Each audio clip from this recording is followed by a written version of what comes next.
大家好，欢迎收看《冷眼旁观那些事》。随着人们生活水平的提高，出国旅游已经是件非常普遍的事情了。而越南作为我们的邻国，因为物美价廉、风景优美，深受很多旅游者的喜爱。我国每年也都会有大量的游客去越南游玩。我们都知道，出门游玩，住宿是必须要解决的一个问题。那么你们知道越南的宾馆是怎样的吗？据说这里的旅馆都是男女住在一起的，而且一晚上只需要15块钱。那么到底是不是这样呢？我们一起来看看。经常出门游玩的朋友应该都深有体会，在外游玩时，如果自己带的钱一大半都花在住宿上面，这可是很糟心的。毕竟预算没有多少，还要考虑其他方面的费用。可是来越南游玩就不一样了。因为这里的旅社都相当的便宜，一个人才15块钱一晚上。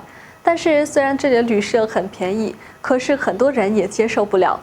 因为越南的旅社之所以会这么便宜，是因为这些旅馆是混住的，而且在这些人里面有男生有女生，不仅仅针对熟悉的男女，哪怕不认识的陌生人，也同样需要男女混住在一起。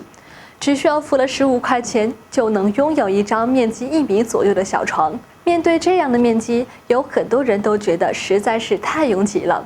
而且对一个女生而言也很危险，毕竟旁边睡的是个男人，万一出了一些危险的，商家们也不一定会负责。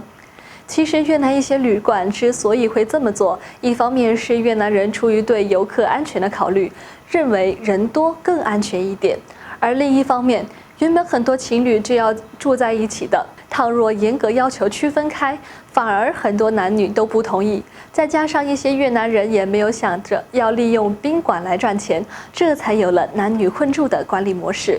尽管如此，但对于比较重视隐私的中国游客来说，自然是难以接受的。不知道你们出去旅游的时候能接受男女混住的旅馆吗？好了，本期节目就到这里，喜欢请点击关注，我们下期再见。